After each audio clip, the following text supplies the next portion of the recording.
Hello guys, welcome back to the channel, and as per usual I shall get to it. So this was quite an interesting sketch to try and capture.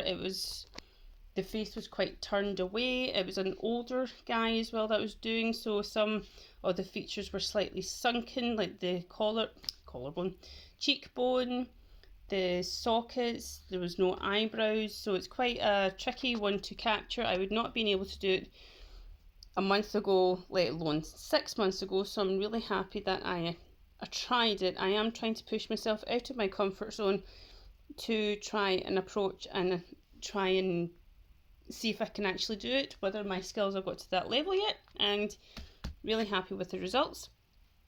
I have utilised geometric and observational methods along with the good speed, creating the feedback loop.